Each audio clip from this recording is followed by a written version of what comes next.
Will the Russia-Ukraine war get a Christmas ceasefire?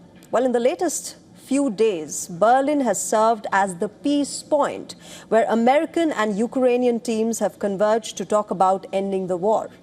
Ukraine's war with Russia and its fight for peace, remember, is now entering a crucial stage. Washington's push for peace, Zelensky's pitch for security guarantees, and Russia's continuing onslaught on the front line. Time is ticking for Ukraine, and President Zelensky is caught in the middle of aspirations of Ukrainians and geopolitical realities.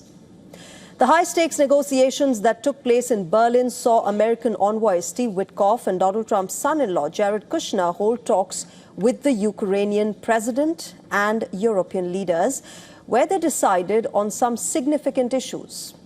The give and take includes security guarantees, no NATO membership for Ukraine, but it is the territorial concessions where the ball is stuck. Putin refuses to withdraw, while Zelensky refuses to concede.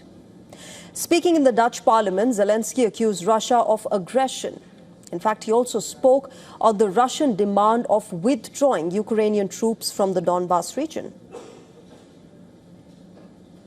Russia has invaded our home. It's destroying our cities, our villages, killing Ukrainians, our children, and at the same time demanding that we give up parts of our land they haven't even managed to conquer. Russia keeps nearly a million strong occupation force on our territory, and yet it demands that Ukraine accept limits on our right to join alliances and on our sovereignty. But where do Ukrainians stand on these issues? Well, according to a recent poll by the Kyiv International Institute of Sociology, majority of the Ukrainians reject withdrawal from Donbas. Remember, which is a major Russian demand for ceasefire. 75% of the Ukrainians reject any compromise on territory. Despite the difficulties of war, 61% of the respondents say that they trust President Volodymyr Zelensky. Meanwhile, the push for fresh elections has also gained momentum in recent times. But the poll data shows only 9% of the respondents want elections before the ceasefire. As things stand, Russian and Ukrainian sides are communicating through Washington. Demands and counter-demands are being discussed on separate diplomatic tables. The papers and plans are juggling between different time zones across different cities. This, remember, as Russia continues its steady advance in Ukraine.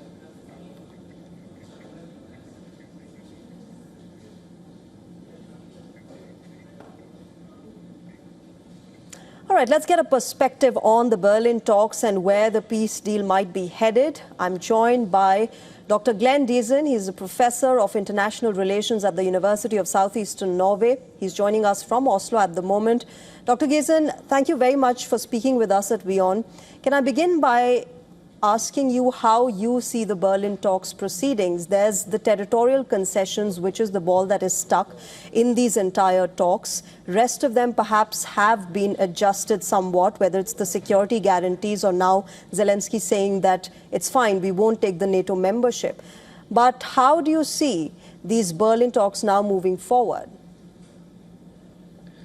Well, I think it's going to be very difficult because the closer the United States aligns itself to Zelensky's and the European position, the further away he moves away from the Russian position. So there's a lot of dividing lines there. For example, the security guarantees. The main demand for Russia is that they argue that NATO's incursion into Ukraine is an existential threat to them. So they want NATO membership off the table, and they want the Western military bloc to disentangle them from Ukraine. Now, of course, there's the problem with any security guarantees. This would essentially tie the Western countries closer into Ukraine. And this is what the Russians do not want. So Russia says if Ukraine gets security guarantees, then Russia should also have security guarantees, that there will be, for example, no Western troops in Ukraine. But again, this contradicts what security guarantees means for Ukraine. So This is, again, at the foundation of the problem in international security. That is, you have security competition. What is security for one is insecurity for another. So it's very difficult for the sides to meet. If this would have been done 4 years ago, merely declaring that Ukraine will not join NATO would have been enough to end this. But of course now it has manifested itself as a territorial dispute as well. So it's I see it's very difficult to see how this peace deal can actually go through.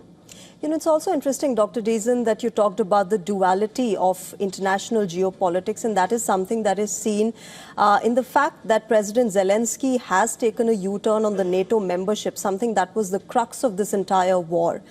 But, you know, Russia still doesn't seem to concede. What more does it want? It's got something that, you know, this entire war was started upon, no NATO membership for the Ukraine.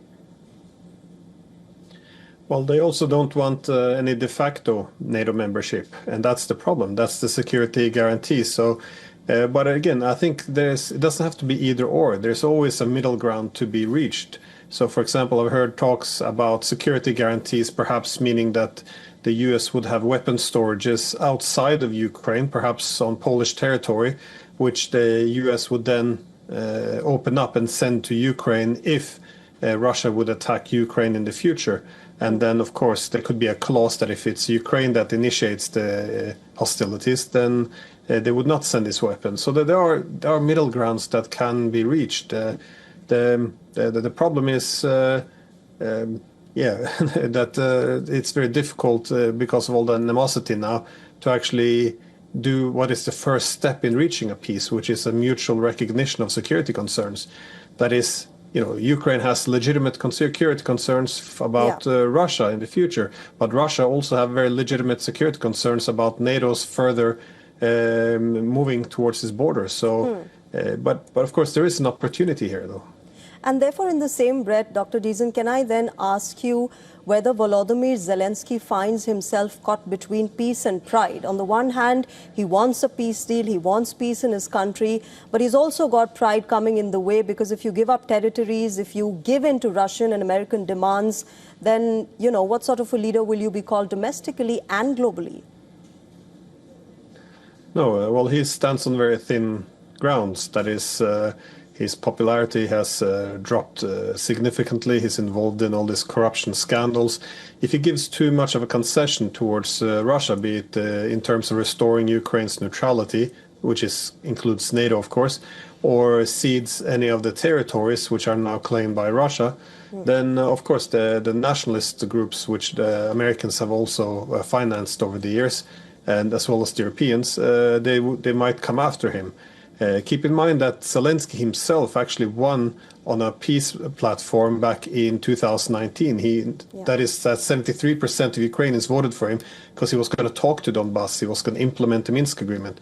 As soon as he was elected, you had threats coming towards him from the nationalists and the Western NGOs, saying that if you do implement what you were elected on, then we will essentially hang you from a tree in Kyiv. So there's a lot of pressure on Zelensky. So I think this is a problem as well, that he doesn't have that much room for maneuver. And therefore, a quick last question, Dr. Deason, you know, do you think that what Friedrich Merz, the Chancellor of Germany, has said, that there might be a Christmas ceasefire, do you think it's going to happen as soon as the 25th of December? Well, if there would be something in it for the Russians, because for the Russians, they see this as a war of attrition. That is, when the enemy has been exhausted, then the war comes to an end. So their main concern about any ceasefire would be that it would give especially the Europeans, an opportunity to send more weapons in for the Ukrainians to regroup. And at this critical time, when the Ukrainian army appears to be unraveling, it would be an opportunity to essentially stabilize the front and then keep the war going for more time. So, so this goes back to the question: to what extent is ceasefire will it precede a political settlement, or will it come after a political settlement? And this is also another dividing lines where the Russians and the Western countries are quite divided.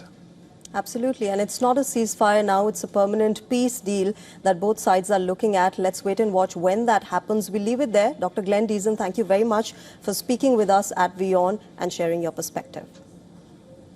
Thank you.